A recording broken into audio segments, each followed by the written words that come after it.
الحملة التي بدأتها أمريكا في ثمانينيات القرن الماضي لجمع المجاهدين لمحاربة روسيا الكافرة في أفغانستان هي بداية لتأسيس القاعدة. وقد ساهمت في الجهد الأكبر المملكة العربية السعودية عن طريق الدعم المالي وإصدار الفتاوى الدينية وجمع المقاتلين وتدريبهم وتسفيرهم إلى أفغانستان في مواكب كالأعراس شهدتها مطارات دول الخليج والدول العربية الأخرى، وبشكل منتظم وبالتنسيق مع المخابرات الأمريكية التي وفرت الدعم العسكري واللوجستي لهم. وكانت وفود طالبان تصل إلى نيويورك حتى عام 2001.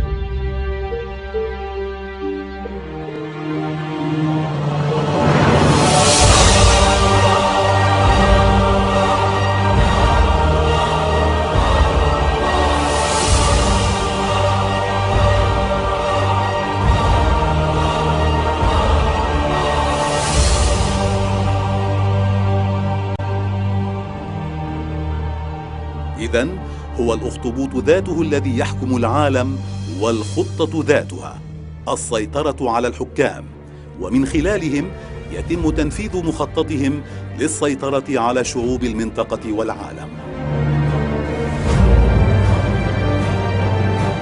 الذي يحتاج إلى تفسير حقا هو: لماذا خططوا منذ 100 عام لتشويه صورة الإنسان العربي؟ ما الفائدة من خلق هذه الصورة المشوهة بعد أن أنجزوا مهمتهم بنجاح في السيطرة على الاقتصاد والسياسة والأرض في الوطن العربي؟ ولماذا الإنسان العربي بالتحديد وليس المسلم التركي أو الإيراني أو الماليزي أو غيرهم؟ ما هو السر في هذا المخطط الشيطاني الغريب؟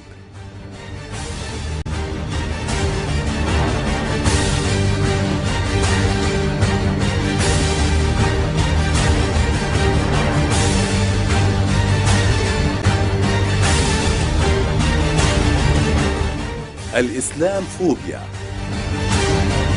According to the FBI, hate crimes in America targeting Muslims or people who just appear to be Middle Eastern surged in the aftermath of 9/11. There is this cloud, with the hate crimes, with the profiling, with being rounded up. Again, I think this illustrates the power of film, that in spite of the reality, in spite of the material that we know to be true, we still embrace the mythology. The mythology is still a part of our psyches. Stereotypes take a long time to wither away. And for many of us, we're comfortable with our prejudices. We don't want to change. We've grown accustomed to this face.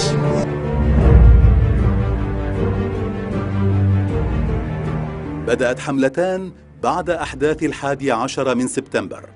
الحملة الأولى كانت إعلامية كبيرة على الإسلام، وباتت التصريحات المباشرة ضد الإسلام كدين واضحة، وتعالت دعوات منع الحجاب وإيقاف بناء المساجد في أوروبا والتضييق على المسلمين والتعدي على مقام الرسول صلى الله عليه وآله وسلم من خلال نشر الرسوم المسيئة له ونشر الكتب والمقالات التي تصرح بشكل غير مسبوق بمعاداة الإسلام والسماح بحرق كتاب الله جهرة تحت ذريعة حرية التعبير. وبدأت تصريحات السياسيين الأوروبيين والأمريكيين تطال الإسلام والرموز الإسلامية، حتى أصبح من البديهي في كل حملة انتخابية في أوروبا رفع شعارات تشتم الإسلام وتنعته بالإرهاب والتخلف، في عملية يقودها جهاز واحد ومجموعة واحدة تنسق فيما بينها وتختار العبارات ذاتها لوصف الإسلام والمسلمين.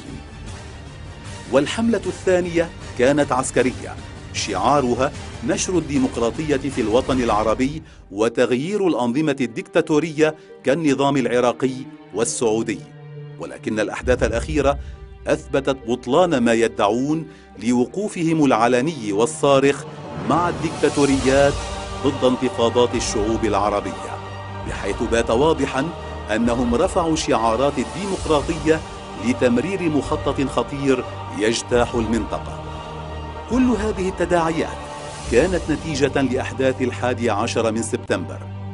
لنتابع هذا الفيلم الذي يمثل جهد نخبة من العلماء والأكاديميين الأمريكيين الذين رفضوا الرواية الرسمية وبحثوا عن أسرار وحقيقة أحداث 11 من سبتمبر وتوصلوا إلى نتائج خطيرة.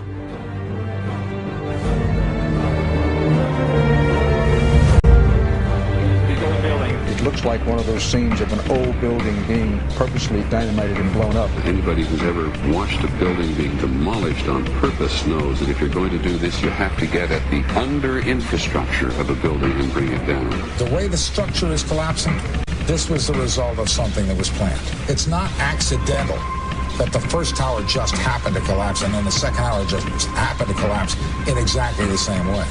How they accomplished this, we don't know. The building collapsed to dust. You don't find a desk. You don't find a chair. You don't find a telephone, a computer. The biggest piece of a telephone I found was half of the keypad, and it was about this big.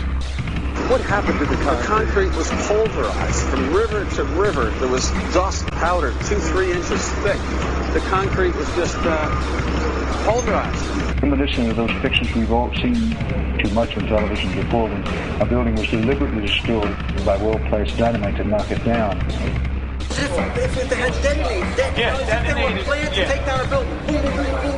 I heard a second explosion. There was a heavy-duty explosion. Then there was secondary explosions and then subsequent collapses. An explosion blew and it knocked everybody over. To me, it sounded like an explosion. It sounded like gunfire. Bang, bang, bang, bang, bang. And then all of a sudden, 3 big explosions. We heard a big explosion coming down. And then the entire top of the building just blew up. We saw some kind of explosion. By the force of the explosions. Big explosion. Blew us back into the 8th floor. Then we get to the lobby. This is a big explosion. The lobby looked as though a bomb had exploded there. A huge explosion now raining debris. It's been a huge explosion. Huge explosion that we all heard and felt. We just witnessed some kind of follow-up explosion. We heard a very loud blast explosion. A secondary explosion at Tower 1 camp. That is another bomb going off. He thinks that there were actually devices that were planted in the building. The head of Pakistani intelligence at the ISI, Mahmoud Ahmed, requested Omar Sheikh to wire $100,000 to Mohammed Atta, who was the lead hijacker. Hijacker Mohammed Atta received wire transfers via Pakistan. The man sending the money to Atta is believed to be Ahmed Umar Saeed Sheikh. Omar Sheikh admitted he was supported by the Pakistan government's intelligence service, the ISI.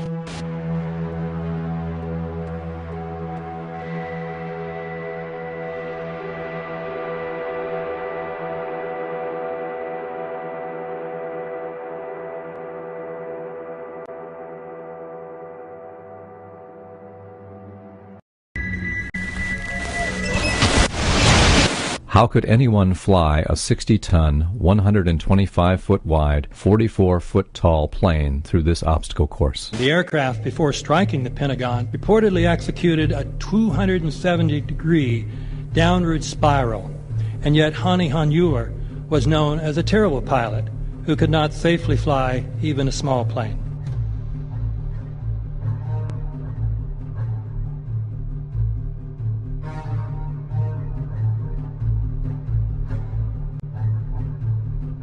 No seats, no luggage, no bodies.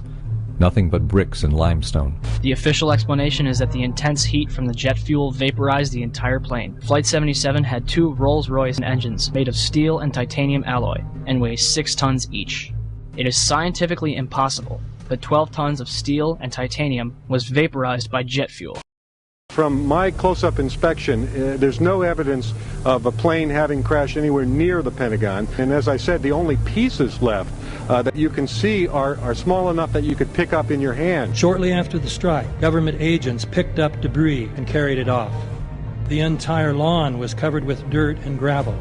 so that any remaining forensic evidence was literally covered up. The videos from security cameras, which would show what really hit the Pentagon, were immediately confiscated by agents of the FBI, and the Department of Justice has to this day refused to release them.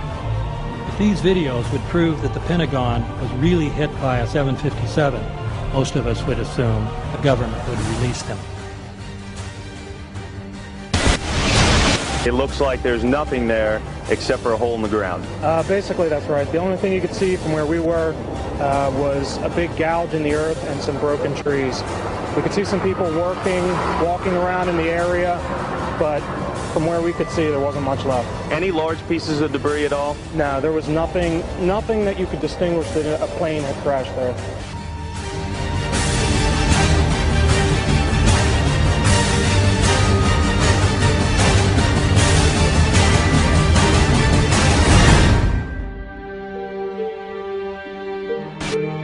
Pancake theory, according to which the fires, while not melting the steel, heated it up sufficiently to cause the floors weakened by the airplane strikes to break loose from the steel columns, and this started a chain reaction. So you would expect then from that theory, which is the official theory, to see a whole stack of floors piled up on top of each other and then a spindle of core columns standing too. The core of each of the twin towers consisted of 47 massive steel columns. If the floors had broken loose from them, these columns would have still been sticking up into the air 1,000 feet.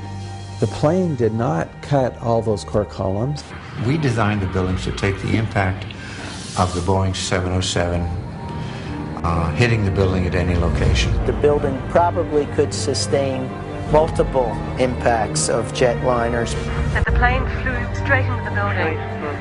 Right. So you're saying that the building was actually designed to cope with a hole like that and then still survive? Yeah, it was. If you had dropped, say, a billiard ball from the top of the World Trade Center, 110 floors up there, it would have taken 8 to 10 seconds to hit the ground, encountering no resistance whatsoever. Twin towers came down in near free fall speed. 200,000 tons of steel shatters and explodes outwards over 500 feet. This means that floors shatter at an average rate of about 10 floors per second. There is no scenario for a pancake effect of buildings falling that allows them to fall at the rate of free fall. And what can do that? What can move mass out of the way? Explosives.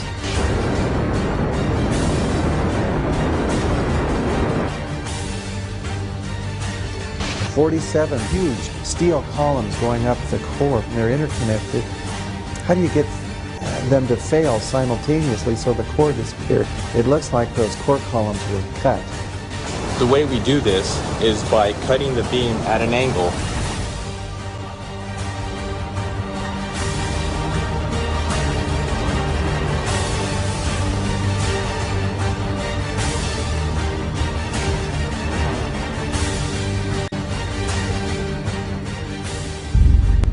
I started looking at the molten metal.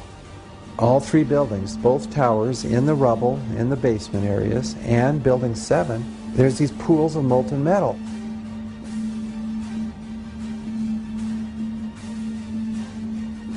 So I'm looking through the official reports. What do they say about the molten metal? They say nothing. Now, wait a minute. This is important evidence to where that comes from. البروفيسور في الفيزياء ستيفن جونز حلل من خلال المجهر الإلكتروني منصهر الحديد الذي وجد في الركام، وكذلك حلل ذرات الحديد المجهرية الموجودة في الغبار، فوجد آثاراً دقيقة ليس فقط لمركبات الثيرمايت المتفجرة، بل وجد مركبات عالية الكبريت تدعى الثيرميت، وهي نوع مسجل يستخدم في معامل الهدم عن طريق التفجيرات. تابعوا نتائج التحقيق الذي قام به مجموعة من الأكاديميين والباحثين الأمريكيين لمعرفة حقيقة أحداث 11 من سبتمبر. We can understand, therefore, why the Commission, under Zelikow's leadership, would have ignored all the evidence that would point to the truth. That 9/11 was a false flag operation intended to authorize the doctrines and funds needed for a new level of imperial mobilization.